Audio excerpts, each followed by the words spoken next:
BNP নেতা advocate Fazlur রহমানের ওপর হামলা চালানো হয়েছে, ভাঙচুর করা হয়েছে তার ব্যক্তিগত গাড়িও। সন্ধ্যায় শ্রীপুর রেলগেট এলাকায় এই ঘটনা ঘটে। প্রত্যক্ষদর্শীরা জানায় ইফতার কিনতে দোকানে আসলে তার উপর হামলা চালায় প্রতিপক্ষের 8 থেকে 10 জন যুবক। দর্শক, আপনারা দেখতে পাচ্ছেন যে ছাত্রদেরকে রাজাকার আলবদর বলে গালিগালাজ করা এই মুহূর্তে কিন্তু গণধোলাই খাচ্ছে বিএনপি নেতা ফজলুর রহমান। বিএনপি নেতা ফজলুর রহমানকে জনগণ মিলে গণধোলাই দিচ্ছে। ফেস দ্য পিপলের টক শোতে দর্শক পর্ব অংশ নেওয়া যুক্তরাষ্ট্রের প্রবাসী এক শিক্ষার্থীকে রাজাকারের ছেলে আলবদরের ছেলে বলায় দেশব্যাপী সমালোচনার ঝড় উঠেছে। ঢাকার টিএসসির রাজু ভাস্কর্যে বিএনপি চেয়ারপারসনের উপদেষ্টা অ্যাডভোকেট ফজলুর রহমানের পুষ্পতলিকা দাহ করেছেন বিক্ষুব্ধ ছাত্র জনতা। আপনার কাছে মনে আছে আওয়ামী লীগের সময় যে কাউয়া কাদের ছিল?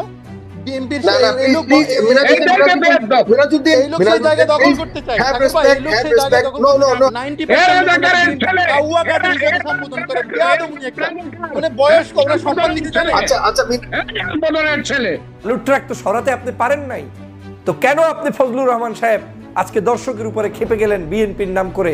বিএনপির একজন নেতা পরিচয় দিয়ে আপনি যখন বালুর ট্রাকের প্রশ্ন করেছে একজন দর্শক, সেটাকে সহ্য করতে পারেন নাই, আপনি সাথে সাথে তাকে রাজাকার আলবদর বানিয়ে দিলেন। এটাই প্রমাণ করে আওয়ামী লীগ এই একই চরিত্র অবলম্বন করত। আপনাদের মনে থাকার কথা যে ক্ষমতাচ্যুত শেখ হাসিনা সে ছাত্রদেরকে বলেছিল রাজাকারের নাতিপুতি, এবং যেই কারণেই তার পতন হয়েছে এবং সে গদি তো ছাড়তে বাধ্য হয়েছে, এমনকি সে ছাত্র জনতার আন্দোলনের চাপে দেশ ত্যাগ করতেও বাধ্য হয়েছে এবং তার নেতাকর্মীরা সকলে দেশ ছেড়ে একেবারে পালিয়ে গিয়েছে। আর এখন জুলাই আগস্টের সেই গণবিপ্লবের 6 মাস পরেও এসে এখন ফজলুর রহমানের মতো অপদার্থ নেতারা তারা এখন বিএনপিকে নিয়ে কেন প্রশ্ন করলো, সে কারণে একজন প্রবাসী ভাইকে রাজাকারের বাচ্চা, আলবদরের বাচ্চা সহ বিভিন্ন ধরনের গালিগালাজ দিয়ে ব্যাপকভাবে সমালোচিত হয়েছে। এরা এই সমস্ত কথা কেন বলবে না? এরা তো আগে আওয়ামী লীগ করতো, এখন এদের রন্ধ্রে রন্ধ্রে শরীরের মধ্যে সেই আওয়ামী লীগের রক্ত রয়ে গিয়েছে, যে কারণে এখন মানে বিএনপিতে থাকলেও এখনও পর্যন্ত কোনো ক্ষমতা পায় নাই বা কিছু পায়নি, এখনই তারা সেই আওয়ামী লীগের পথে হাঁটছে। আর আওয়ামী লীগের পথে হাঁটলে সে আওয়ামী লীগের মতো তারাও লাথি খাবে, যারাই হাঁটবে তারাই লাথি খাবে, এটাই স্বাভাবিক। জনগণ তাদেরকে প্রত্যাখ্যান করবে, এটাই স্বাভাবিক। এবং সে কারণেই এই বিএনপি নেতা ফজলুর রহমান সে ব্যাপকভাবে সমালোচিত হওয়ার পাশাপাশি জনগণের হাতে ধোলাই খেয়ে হেনস্থার শিকার হয়েছে। দর্শকের বিষয়ের কিছু অংশ ভিডিও শুরুতে শিরোনামে আপনারা দেখেছেন, বিস্তারিত দেখবেন পুরো ভিডিও জুড়ে। বিষয়গুলো দেখার পূর্বে আপনাদের একটা অনুরোধ করব, যারা আমাদের চ্যানেলে নতুন আসছেন চ্যানেলটি সাবস্ক্রাইব করে অল ক্লিক করে বেল আইকনটি চালু করে দিবেন এবং সম্পূর্ণ ভিডিও শেষ পর্যন্ত না দেখে উল্টোপাল্টা মন্তব্য করবেন না। দর্শক চলুন আমরা দেখব যে এই বিএনপি নেতা ফজলুর রহমান সে যে ব্যাপকভাবে সমালোচিত হয়ে যে জনগণের হাতে হেনস্থার শিকার হয়েছে সেটা আমরা দেখব। তার পূর্বে আমরা একটু দেখে আসি যে এই বিষয়ে নিয়ে ডক্টর ফয়জুল হক বিএনপির আরেকজন নেতা অত্যন্ত যৌক্তিক কিছু কথা বলেছেন, সেটা আমরা কিছু অংশ দেখে এরপরে বিষয়টা দেখব। ধৈর্য ধরে একটা লাইক দিয়ে ভিডিওটি দেখতে থাকুন এবং আপনার মতামত কমেন্টে লিখতে থাকুন। ফেস দ্য পিপলে আপনার মাধ্যমে হওয়াটা কোনোভাবে সমীচীন হয়নি। অ্যাডভোকেট ফজলুর রহমান সাহেব বাংলাদেশের একজন বিএনপি দলীয় রাজনীতিবিদ, যদিও তিনি এর আগে আওয়ামী লীগের রাজনীতির সাথে সম্পৃক্ত ছিলেন। বর্তমানে বিভিন্ন টক শোতে আলোচনায় তিনি আসছেন, কিন্তু তার আলোচনা এবং বক্তব্য শুনলে মনে হচ্ছে কোনো একটি পরিকল্পনা নিয়ে বিএনপিকে ক্ষতিগ্রস্ত করার জন্য এই লোকটিকে কেউ না কেউ মাঠে নামিয়েছে। আমি সাধারণত ব্যক্তিগত কারো বিষয়ে কথা বলতে চাই না, কিন্তু আমি যখন দেখছি যে এত পরিমাণ বেড়ে গিয়েছে তার আলোচনা এবং তার কার্যক্রম, যে কার্যক্রমগুলো বাংলাদেশের মানুষের চিন্তা চেতনা ধ্যান ধারণার সম্পূর্ণ বিরোধী হয়ে যাচ্ছে, তখন কিছু কথা না বললেই হচ্ছে না। আপনারা জানেন গতকালকে ফেস দ্য পিপলে এক ভদ্রলোক বিদেশ থেকে প্রশ্ন করেছিলেন ফজলুর রহমান সাহেবকে 15 বছরে বালুর ট্রাক সরাতে পারেনি বিএনপি, এই ধরনের একটি মন্তব্য তিনি করেছিলেন। কিন্তু সেই বালুর ট্রাকের 15 বছরের প্রশ্ন শোনার সাথে সাথে এবং তার আগেই তার এই বক্তব্যগুলো শুরুর মাঝখানেই তারা একে অপরের সাথে এমনভাবে কাদা ছোড়াছুড়িতে লিপ্ত হচ্ছিল, বিষয়টা দেখে আমার চরমভাবে খারাপ লেগেছে। আমি যখন দেখেছি একজন দর্শক তিনি তার জায়গা থেকে প্রশ্ন করবেন এবং সেই প্রশ্নটা শুধুমাত্র বালুর ট্রাক নয়, যে কোনো ইস্যুতে তিনি প্রশ্ন করতে পারেন। একজন রাজনীতিবিদের কাজ হচ্ছে সেই প্রশ্নগুলো সুন্দর মতো শুনে সেটার প্রতি উত্তর সুন্দরভাবে দেয়া। আপনি কখনোই আওয়ামী লীগ যে আচরণ করেছে একই আচরণ আপনি কখনোই করতে পারেন না। একজন দর্শক হচ্ছে বাংলাদেশের সকল মানুষের। আমি আজকের এই জায়গায় পৌঁছেছি আমার দর্শক, আমার ফলোয়ার, আমার ভালোবাসার মানুষদের কারণেই। আপনি রাজনীতি করছেন, আপনার ফলোয়ার, আপনার শুভাকাঙ্ক্ষীরাই আপনার সম্পদ। জাতীয় জীবনে প্রত্যেকটি জায়গায় মানুষের ভালোবাসা অবজ্ঞা করে কখনো বড় হওয়া যায় না। গতকালকে দেখলাম যখনই তিনি এই প্রশ্নটি করেছিলেন যে এই জায়গায় কি ভূমিকা পালন করেছেন, এবং কাউয়া কাদেরদের মতো কিছু লোক বের হয়েছে যারা এখন বিভিন্ন জায়গায় বিভিন্ন ধরনের কার্যক্রম করছে, কিন্তু তারা মূলত দলের ক্ষতি করছে, এরকম কিছু বিষয় বোঝানোর চেষ্টা করেছিলেন সেই দর্শক। কিন্তু তাকে এমনভাবে সেখানে গালিগালাজ করা হলো, আলবদর, আল শামস, রাজাকার, তারপরে জামাত শিবির, তারপরে মানে কি বাকি রাখে নাই। মানে শেখ হাসিনা যে ভাষায় বলতেন বা আওয়ামী লীগের কোনো নেতাকর্মী যে ভাষায় বলতেন, ঠিক একই ভাষার চাইতে আরও 10 গুণ বেশি ভাষা ব্যবহার করে সেই ব্যক্তিকে ফেস দ্য পিপলে ওই ভদ্রলোক জনাব অ্যাডভোকেট, যার কথা এখন আমি বললাম, ফজলুর রহমান সাহেব, তিনি তাদেরকে প্রতি উত্তর দিলেন এবং তাকে সেখানে হেনস্থা করলেন, এবং তিনি এক প্রকার সেখান থেকে উঠে পালিয়ে যেতে চাইলেন যে কোনোভাবেই তিনি টকশো আর করবেন না, তিনি চলে যাবেন। দাঁড়িয়ে গেলেন, ক্যামেরা অফ করলেন, আবার বসানোর চেষ্টা করা হলো, তাকে বসিয়েছে যে কোনো মূল্যে ফেস দ্য পিপলের সাগর ভাই। আমি ভিডিওটা দেখে অবাক হয়েছি, কারণ আমার কাছে মনে হয়েছে দেশনেত্রী বেগম খালেদা জিয়া নয়, শুধু শহীদ রাষ্ট্রপতি জিয়াউর রহমানকে যারা গালিগালাজ করেছে পর্যন্ত, এবং সেটার প্রতি উত্তরে কোনো একজন ব্যক্তি মামলা পর্যন্ত করেছে, সেই মামলা থেকে পর্যন্ত তারেক রহমানের নির্দেশনা হচ্ছে এই যে ওই ব্যক্তিকে মামলা থেকে উঠিয়ে দিতে হবে, জেল থেকে মুক্ত করতে হবে। এত ভালো না যে দলকে ভালোবাসতে গিয়ে আপনি জিয়াউর রহমানকে কি বলেছে না বলেছে সেই কারণে তাকে জেলে নিতে হবে। এই স্বাধীনতা আপনাকে কেউ দেয় নাই, বিএনপি পরিবার দেয়নি বলে আমার কাছে এখন পর্যন্ত বিশ্বাস। এই বিশ্বাস কতদিন থাকবে আমি জানি না, কিন্তু কেউ এই অপকর্ম করে দলটার অবস্থা এমন 12টা বাজাচ্ছে যে দলটাই এখন জাতির কাছে প্রশ্নবিদ্ধ হচ্ছে, প্রতিনিয়ত হচ্ছে, প্রতি ঘন্টায় হচ্ছে, প্রতি সেকেন্ডে হচ্ছে।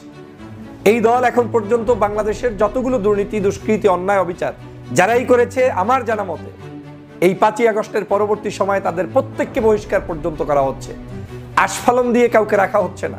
কিন্তু কি কারণে আজকের এই ধরনের ব্যক্তিরা বক্তব্য দিয়ে চলেছেন এবং সেটা জনগণের কাছে আজকের খারাপ দৃষ্টিকটু হচ্ছে, তারপরেও তারা বক্তব্য দেওয়ার সুযোগ পায়, আমি এটা জানি না কি কারণে হচ্ছে, কারা করাচ্ছে এবং তাদের পিছনে কি মহাশক্তি রয়েছে।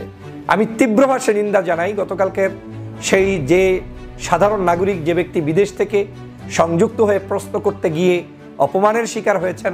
আমি অবশ্যই সেই ভাইয়ের কাছে আজকের সারা বাংলাদেশের টকশো যারা শোনেন তাদের পক্ষ থেকে আমি ব্যক্তিগত জায়গা থেকে আমি অবশ্যই সমবেদনা জানাই, তার প্রতি আজকের ব্যক্তিগত জায়গা থেকে ক্ষমা প্রার্থনা করি। কারণ একজন ব্যক্তি তিনি প্রশ্ন করবেন, এমন কি প্রশ্ন আওয়ামী লীগের লোকেরা করবেন, জামাতের লোকেরা করবেন, চরমনাইয়ের লোকেরা করবেন, হেফাজতের লোকেরা করবেন। রাজনীতি করতে হলে আমাকে প্রশ্ন যে কেউ করতেই পারে, তাই বলে প্রশ্ন করার উত্তরটা সুন্দর মতো সাজিয়ে না দিয়ে আমরা তাদেরকে রাজাকার, আলবদর, আল শামসের ট্যাগ লাগিয়ে গালিগালাজ করে বেয়াদব বলে সেখান থেকে বের করে দেয়া, এটা নিতান্তই রাজনৈতিক শিষ্টাচার বহির্ভূত। যেমন তেমনি দলকে ক্ষতিগ্রস্ত করার জন্য এমন নেতা শত শত দরকার নাই, 1-2টা থাকলেই যথেষ্ট। অবশ্যই তার জাতীয় জীবনে, ব্যক্তি জীবনে তিনি একজন বয়স্ক রাজনীতিবিদ, কোনো সন্দেহ নাই। তার প্রতি শ্রদ্ধা, সম্মান, যে জায়গায় যতটুকু তিনি অবদান রেখেছেন সেটা থাকা উচিত। কিন্তু এই শ্রদ্ধা সম্মানটা এমন নয় যে আপনার শ্রদ্ধা সম্মান শেখ মুজিবুর রহমানের চাইতে বেড়ে যাবে কিংবা জাতীয় নেতাদের চাইতে বেড়ে যাবে। বাংলাদেশে এখন জাতীয় ওই ধরনের বড় বড় নেতাদের ছবি মেট্রো রেলের সামনে পিলারের সাথে লটকিয়ে রেখে জুতার মালা পরিয়ে রেখেছে সাধারণ জনগণ। বুঝতে হবে বাংলাদেশের বর্তমান পরিস্থিতি, বুঝতে হবে বাংলাদেশের সাধারণ নাগরিকদের আবেদন, বুঝতে হবে সাধারণ মানুষরা কি চায়, কি বলছে, কি করা উচিত। কিন্তু যেগুলো এখন করছেন তাতে আগামী দিনের এই বাংলাদেশে আপনাদের মাধ্যমে দলের যেমন ক্ষতি হচ্ছে, ব্যক্তি জীবনেও আমি বিশ্বাস করি আপনারা কখনোই সাধারণ মানুষদের ভালোবাসা পাওয়ার সুযোগ নেই। আর নেই যে সেটা কিছুতে দেখার দরকার নেই। শুধু আপনি যেই চ্যানেলে কথা বলছেন ওই চ্যানেলের কমেন্টস বক্সে যান, দেখবেন আপনাকে কি পরিমাণ মানুষ ভালোবাসে। এখন বলবেন চ্যানেলের কমেন্টস বক্সের লোকেরাও জামাত শিবির, বলবেন এখানে যারা এসেছে তারা কোনো না কোনো পারপাস সাফ করতে এসেছে। তাহলে প্রশ্ন রাখতে চাই, তাহলে আপনি যেরকম আদর্শ বিশ্বাস করেন আপনার লোকগুলো কোথায়? তারা কি কেউ কমেন্টস করতে আসে না? যদি বলেন না তারা আসে না, তাহলে আপনি সেই সকল চ্যানেলে আসেন কেন যেই চ্যানেলে আপনি আসলে আপনাকে কি করে? বাংলাদেশের একটা চ্যানেল পাবেন না যেখানে কমেন্টস বক্সে আপনাকে গালিগালাজ না করে। ফেস দ্য পিপলের টক শোতে দর্শক পর্ব অংশ নেওয়া যুক্তরাষ্ট্রের প্রবাসী এক শিক্ষার্থীকে রাজাকারের ছেলে আলবদরের ছেলে বলায় দেশব্যাপী সমালোচনার ঝড় উঠেছে। অনলাইন অফলাইনে নেটিজেনরা এই বিষয়ে নিজেদের প্রতিবাদ জানাচ্ছে। প্রতিবাদের অংশ হিসেবে ঢাকার টিএসসির রাজু ভাস্কর্যে বিএনপি চেয়ারপারসনের উপদেষ্টা অ্যাডভোকেট ফজলুর রহমানের পুষ্পতলিকা দাহ করেছেন বিক্ষুব্ধ ছাত্র জনতা। গত মঙ্গলবার রাতে ফেস দ্য পিপলের নিয়মিত টক শোতে দর্শক পর্বে প্রশ্ন করার জন্য সুযোগ পান যুক্তরাষ্ট্র প্রবাসী মিরাজ উদ্দিন। কথা প্রসঙ্গে তিনি বলেন, বিএনপি গত 16 বছরে একটা বালুর ট্রাক সরাতে পারে নাই, আর এখন তারা এসে নির্বাচন করে। ওই শিক্ষার্থীর কথা শুনে বিএনপি নেতা অ্যাডভোকেট ফজলুর রহমান মিরাজকে রাজাকারের ছেলে আলবদরের ছেলে বলে সম্বোধন করেন। তার ওই বক্তব্যের ক্লিপটি তাৎক্ষণিক সামাজিক যোগাযোগ মাধ্যমে ছড়িয়ে পড়ে। এতে তাকে নিয়ে সমালোচনা শুরু হয়। পরে বুধবার বিকেলে রাজু ভাস্কর্যে ফজলুর রহমানের বিরুদ্ধে বিক্ষোভ সভা করেন বিক্ষুব্ধ ছাত্র জনতা। এক পর্যায়ে ফজলুর রহমানের পুষ্পতলিকা পোড়ান বিক্ষোভকারীরা। এ সময় অবিলম্বে ফজলুর রহমানকে গ্রেফতারের দাবি। ইতিমধ্যেই এই বিএনপি নেতা ফজলুর রহমান যে সাবেক আওয়ামী লীগ নেতা ছিল, তো এই ফজলুর রহমান সে ইতিমধ্যে জনগণের হাতে, ছাত্র জনতার হাতে হেনস্থার শিকার শুরু হয়ে গিয়েছে। ইতিমধ্যেই টিএসসি সহ বিভিন্ন জায়গায় তার বিরুদ্ধে ব্যাপকভাবে প্রতিবাদ করা হয়েছে যে সে এই যে একজন প্রবাসী ভাইকে কেন রাজাকারের বাচ্চা আলবদরের বাচ্চা বলল, মানে তার দোষ হলো সে কেন বিএনপিকে নিয়ে প্রশ্ন করেছে, সেজন্য সে এইরকম উল্টাপাল্টা গালিগালাজ করেছে। এবং সে কারণে কিন্তু এই ফজলুর রহমানের কুশপুত্তলিকা দাহ করা হয়েছে, পোড়ানো হয়েছে, অর্থাৎ তার আকৃতির ছবি বানিয়ে এরপরে পুড়িয়ে ফেলানো হয়েছে, অর্থাৎ এটা একটা প্রতিবাদ করা হয়েছে। তো এই লোক মানে একের পর এক যেইভাবে সমালোচিত হচ্ছে এবং উল্টাপাল্টা যেরকম কথাবার্তা বলতেছে, তাদের শীঘ্রই এই লোক হয়তোবা গণধোলায় শিকার হবে। এই লোক শীঘ্রই জনগণের হাতে একেবারে সর্বোচ্চভাবে হেনস্থার শিকার হবে, এটাই অনেকে মনে করতেছেন। এবং ইতিমধ্যেই এই বিষয়টা সোশ্যাল মিডিয়া সহ বিভিন্ন জায়গায় ছড়িয়ে পড়ার পরে ব্যাপকভাবে কিন্তু সমালোচনার ঝড় চলতেছে এবং অধিকাংশ নেটিজেনরা এবং অধিকাংশ সচেতন মহল তারা কিন্তু এই বিষয় নিয়ে প্রতিবাদ করছে যে এই যে ফজলুর রহমান সে যে কথাগুলো বলেছে, সে যে একজন প্রবাসী ভাইকে সে রাজাকারের বাচ্চা, আলবদরের বাচ্চা এরকম বলে যে গালি দিয়েছে, একেবারে same to same Awami League তাদের বিরুদ্ধে যদি কেউ কোনো কথা বলতো তাহলে তাদেরকে রাজাকার বানিয়ে দেওয়া হতো, তাদেরকে শিবির ট্যাগ দেওয়া হতো, বিএনপি জামার ট্যাগ দেওয়া হতো, বিভিন্ন ধরনের ট্যাগ দিয়ে এরপরে তাদেরকে বলা হতো যে এরা হচ্ছে সন্ত্রাসী, এরা বিভিন্নভাবে মানে করতো। তো এখনও গালিগালাজ করতো, এরপরে বিভিন্নভাবে হয়রানি করতো, মামলা করতো, হামলা করতো।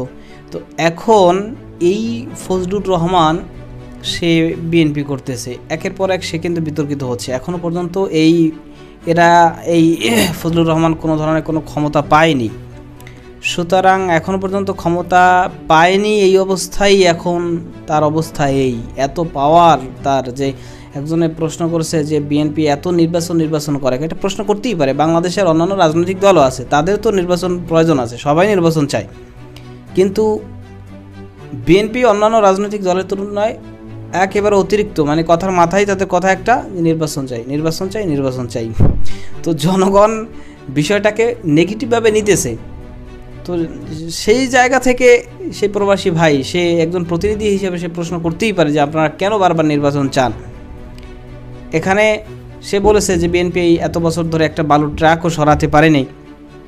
এই কথাটা তার ভুল হলে এটার মানে যৌক্তিকভাবে আপনি একটা জবাব দিয়ে দিতেন, আপনি গঠনমূলকভাবে তার এই কথার প্রতিবাদ করতেন, কিন্তু আপনি মানে একেবারে হিংস্রাত্মকভাবে, চতুষ্পদ প্রাণী যেভাবে হিংস্রাত্মকভাবে হামলে পড়ে, ঠিক সেইভাবে এই ফজলুর রহমান সে ওই ব্যক্তির উপর হামলে পড়লো। এবং আপনারা দেখেছেন যে সে গালিগালাজ করে উঠে দাঁড়িয়ে, মানে তারে যদি পাইতো সেই মুহূর্তে তার পাশে, তাহলে মনে হয় সে যা ইচ্ছে তাই করে ফেলতো, পিটিয়ে হয়তোবা তারে একেবারে হাসপাতালে পাঠিয়ে দিত, এরকম একটা ভাব সে দেখাইছে।